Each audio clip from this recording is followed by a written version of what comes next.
আসসালামু আলাইকুম everyone, welcome back to my channel Akhis world BD. আজকে আমি চলে এসেছি নতুন একটি রেসিপি নিয়ে।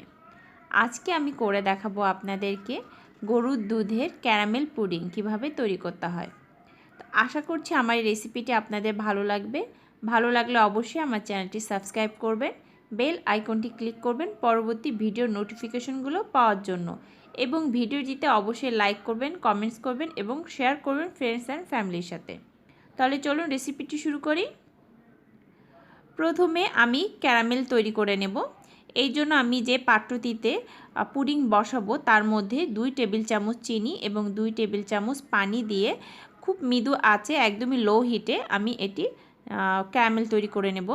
দেখুন কালার কিন্তু চলে এসেছে। ক্যারামেলটা কিন্তু সাইড দিয়ে বেশি কালার আসে, এই জন্য নেড়ে চেড়ে দিতে হবে যেন চারপাশে সমানভাবে রঙটা আসে। এই পর্যায়ে কিন্তু আমি গ্যাসের জালটা নিভিয়ে দিয়েছি, আর এখন আমি এটি ঠান্ডা হতে দেব যেন ক্যারামেলটা জমাট বেঁধে যায়।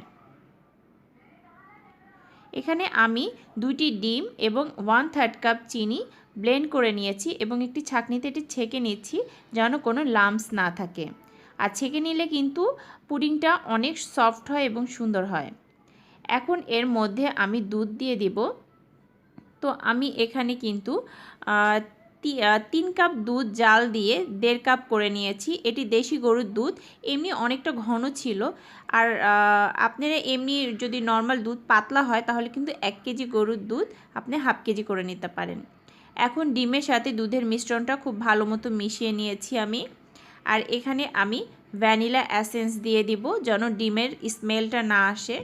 তো অনেকেই কিন্তু এই পুডিংয়ের ডিমের স্মেলটা মানে ভালো লাগে না বা পছন্দ করে না, তো তাদেরকে বলবো অবশ্যই আপনারা কিন্তু এসেন্স ব্যবহার করবেন।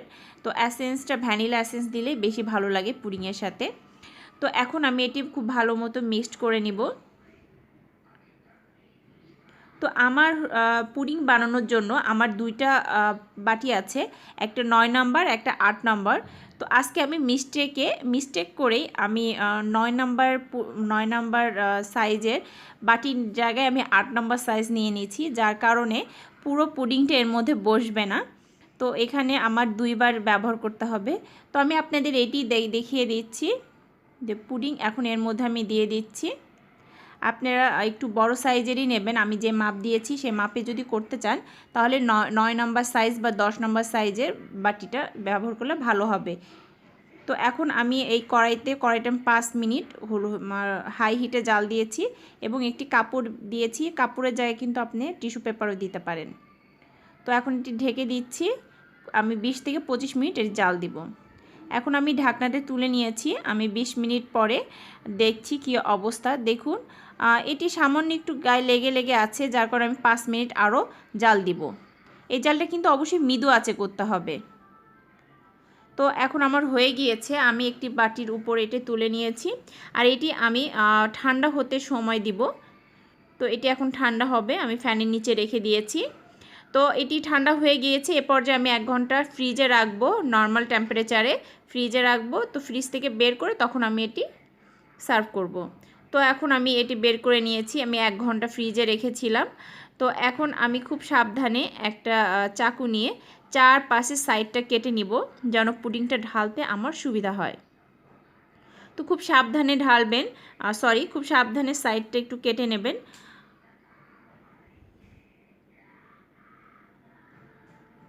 আমার সাইডটা কাটা হয়ে গিয়েছে, দেখতে পাচ্ছেন ক্যারামেলটা উপরে চলে আসছে।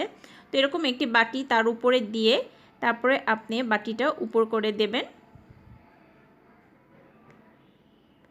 এখন খুব সাবধানে বাটিটা তুলতে হবে, আস্তে আস্তে ধীরে ধীরে, যেন পুডিংটা ভেঙে না যায়।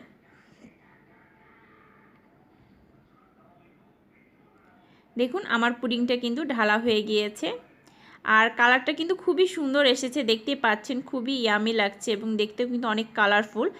আর ক্যারামেলের কালারটা কিন্তু খুবই সুন্দর এসেছে। আশা করছি আমার রেসিপিটি আপনাদের ভালো লাগবে। আমি কিন্তু আবারও বলছি, গরুর দুধের পুডিং কিন্তু বসতে চায় না, জমতে চায় না, এই জন্য বলছি অবশ্যই জাল দিয়ে আপনারা একদম ঘন করে নেবেন এবং একদম ক্রিম কালার করে নেবেন, তাহলে ইনশাল্লাহ আপনার পুডিংটা খুব ভালো মতো বসে যাবে। এতক্ষণ আমার সাথে থাকার জন্য আপনাদের আন্তরিকভাবে ধন্যবাদ। তাহলে এখন বিদায় নিই, আল্লাহ হাফেজ।